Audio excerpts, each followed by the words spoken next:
My topic tonight is talk to you about university and college curling, right? And I want to enlighten you because we've got guests here from the US, which probably have a completely different system that we have.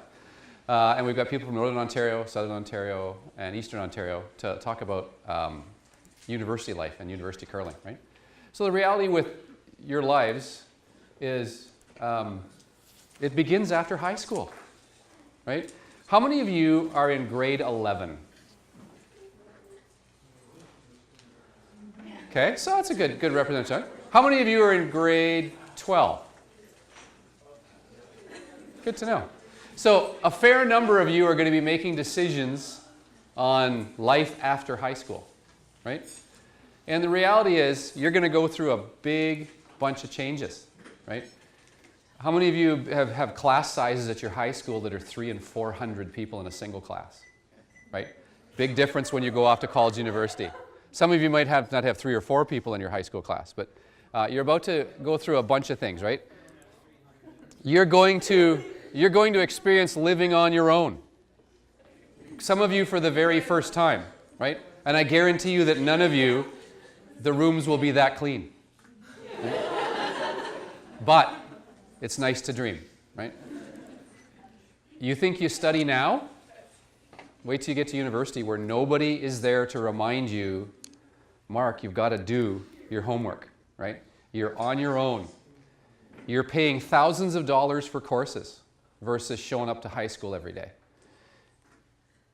You have deadlines that you have to meet from your professors. You have deadlines that you have to meet to submit reports. But it's a lot different because you're self-managed, okay? And some of you may have the self-discipline and self-awareness to be able to have that type of lifestyle, but it's going to be a big change for you. Okay? You're also going to have an awful lot of freedom, for better or for worse. You're going to be exposed to things that you probably haven't in high school. You're going to be exposed to a whole bunch of kids that are getting together with you at college, university for the very first time that have lots of interests like you. And your circle of friends and your circle of influencers will change. You've also got an awful lot of tough decisions ahead of you, right? Where to go, what program I want to take. Do I want to go away from home a long distance? Do I want to go out of province? Do I want to go out of country, right? Reality is that do your research, right? There's a lot of universities and colleges that have, professional recruitment divisions.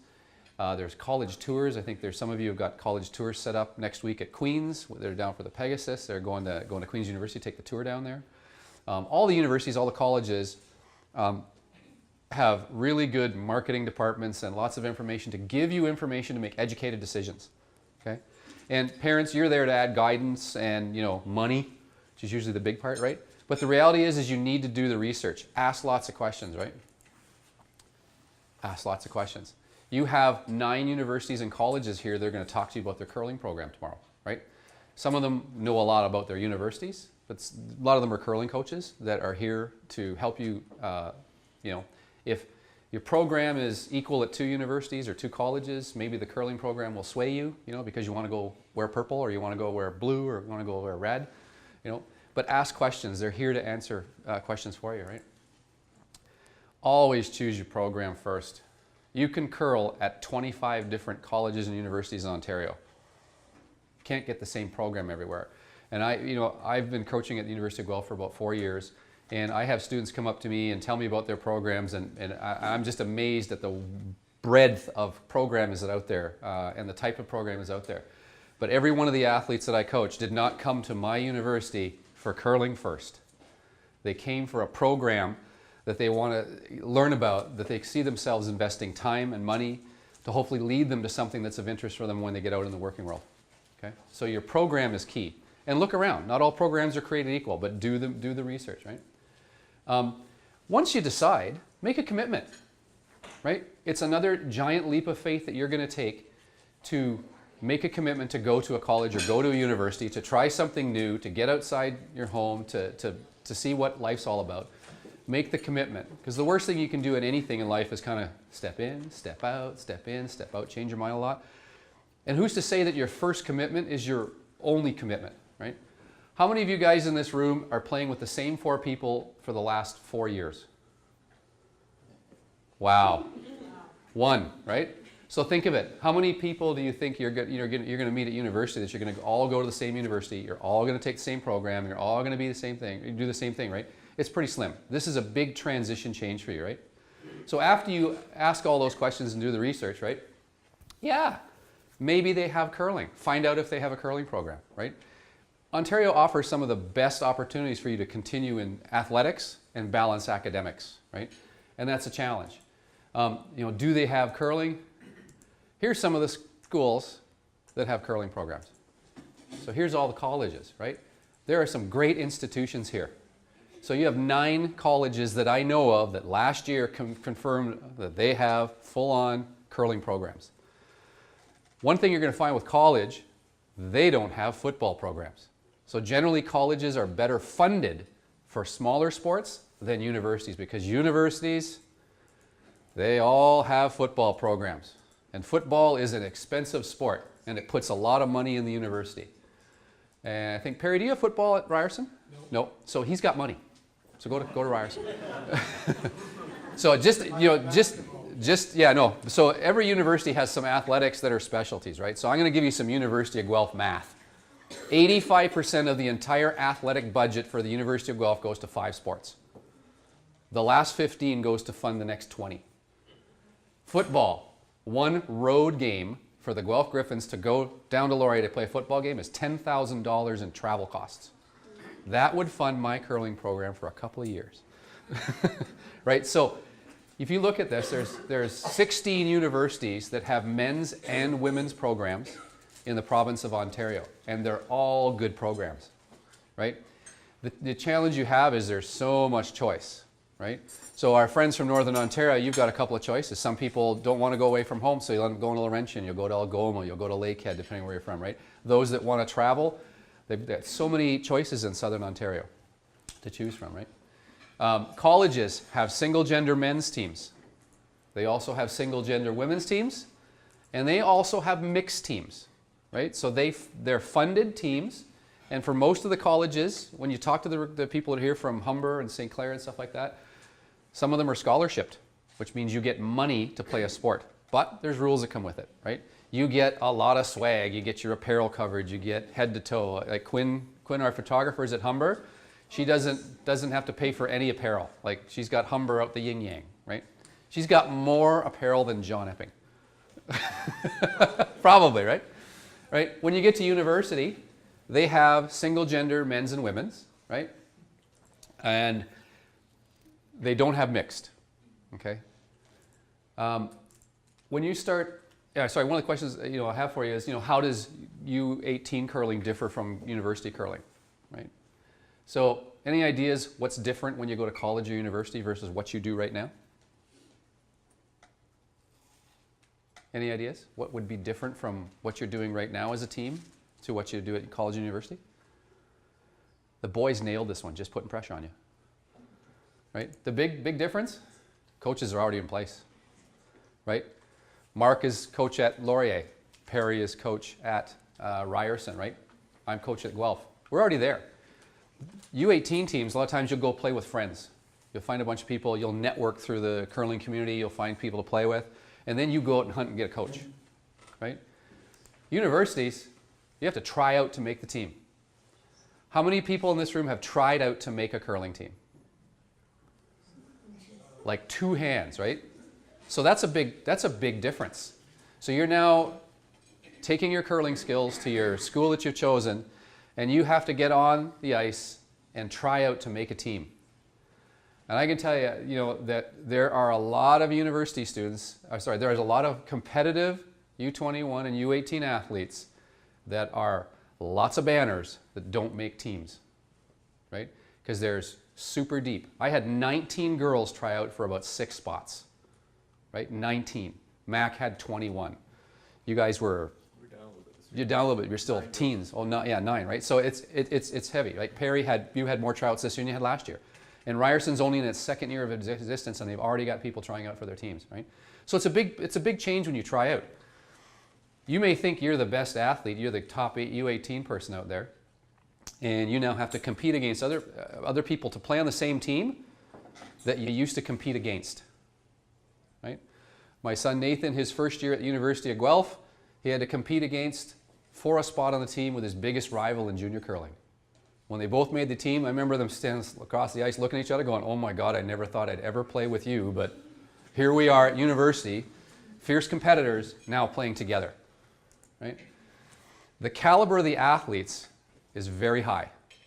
A lot of people don't make the cut, okay? I've cut varsity athletes, I've cut multi-sport athletes, I've cut kids who have banners on the wall, various reasons. Most often because they can't work with the team dynamics, right? So some athletes go to college, university, and they say, hey, I've skipped all my life, the only position I'm interested in is skip. I've had an athlete come up and say that right in the tryout process. I give a little questionnaire, I say what position you want. They just, rank your positions in order of best choice to worst choice. Skip, vice, second lead. Skip, circle, circle, circle, circle, nothing else crossed out. Never made the team. Had an attitude. Just, somebody who just, I didn't think would gel with other, right? Mark's had, you've had lots of athletes doing you, similar things, right? When you, get to a university or college, quite often you're playing positions that you're unfamiliar with. You may not be the skip, you may not be the vice. I think Laurier's winning team last year had, probably out of U18s, had 3 skips and a second, right? And they all adapted to new positions for the benefit of the team. For team success, not individual success. Not individual accolades, but team accolades. Okay? Eligibility rules are different. What's an eligibility rule to play U18s this year? You have to be under 18, right? Good question, right? John was doing this. It's changed a little bit. But when you're at university, you have to meet academic eligibility rules. You have to have a grade point average of X. You have to have so many courses. You have to maintain your status at the university. And some athletes come in and out of status, right? At the college level, I believe you have 4 years of academic eligibility. Jim, is that correct? I think it's 5. 5? It's 5? Okay, so it's the same at the university level. So that means you have 5 years at the university level. So college and universities have 5 years that you can play curling. So if you're there for a graduate program, there are some athletes, many of them know Evan Lilly. He's been at university for 25 years. He's been eligible all those time. I'm kidding about the 25 years. I think he played for 7 or 8 years, but you can reset it when you're in postgraduate work. They have a little bit of leeway that way.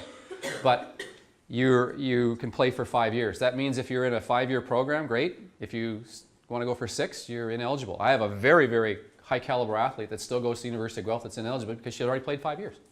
And plays on the women's circuit and great athlete, but just can't play university anymore, right? So you do have age out times, right?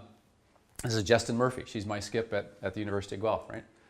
Keys to success at university and college. You got to prepare to try out for team. And that is a big mental adjustment for some people. Some people get stage fright. They get nerves. They're playing on the big stage. They're looking in the room. If I said all these athletes here are trying out for 4 spots, you guys are looking at each other going, I think I'm better than you, but you're really good. And you're trying to size yourself up, and you're figuring out where you fit into the grand scheme of things. And that's sometimes a mental adjustment. Some people don't adapt well to trying out. Okay?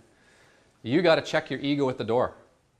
Glenn Pauley, who coaches Emma McKenzie's team, wrote an outstanding article. It's on the Ontario Curling Council's website on university athletics. And there's a little a link in there that talks about an article from the US about athletes that come in with giant heads, right?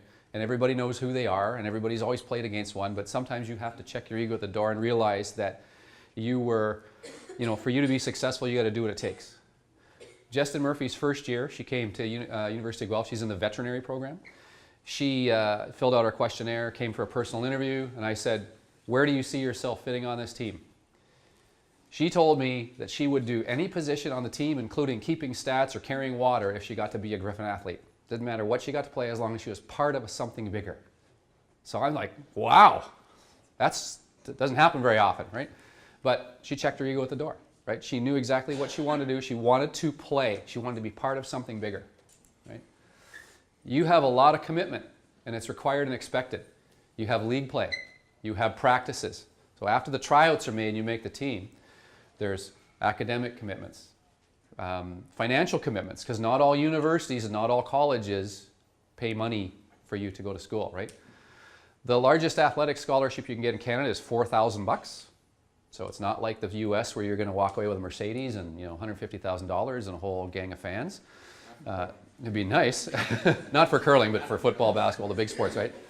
But what you have to think. I think college, some of the athletes get $1,250 or $2,500 depending on their semester. I think Jim, you get $1,250. $1,250 is the maximum per semester, but if you're in two sports, like yeah, ball and a winter sport, then you can get $2,500. Yeah, right. So that's money that you get to play. My university gives you $0. Everything is on the back of the athlete, and we fundraise like crazy, and we do, try to solicit sponsors and stuff like that. So my athletes get $200 to pay their OUA entry, and that's all the university gives us. We have a very successful program. We have kids that want to play, but it's another thing that the parents, it's like, Mom, Dad, I need $400 to curl, right? It's something that you have to look at. Team dynamics are really critical because, again, often you don't have the same number of athletes that play on the U21 or U18 teams that they go and all of a sudden they're going to different college universities and they have to gel and come together for a very short period of time. Think of your season. You start in September, you go to January if you're U21. Because if you don't make provincials in November, December, a lot of athletes just say, I'm done for the year. I'll go play college, university. So college and universities really have a very small window to develop athletes, right? And a lot of them, as coaches, we have to balance your needs as a U18 athlete and a U21 athlete with our needs as a varsity program. And we all try to work around all the events and the schedules, right? One of the biggest things you'll find when you get off, especially first-year students, first-year university and college is there to really test your mettle. You're there to determine whether you have the perseverance to survive first year. Because everything you're taking at university is introduction to this, introduction to that, introduction to this, right? Unless you're in a really specialized program. It's to weed you out. It's to find out whether you're serious about being there. So you have to learn how to balance academics and athletics. And if you're on the ice X number of hours a week and you got classes and you got studying and you got junior curling and you got family commitments, that's a tough juggle. And John's going to talk about some of that stuff tonight because he's been a successful athlete at balancing it all, right? So you got a lot of things that you have to focus on to make the teams, right?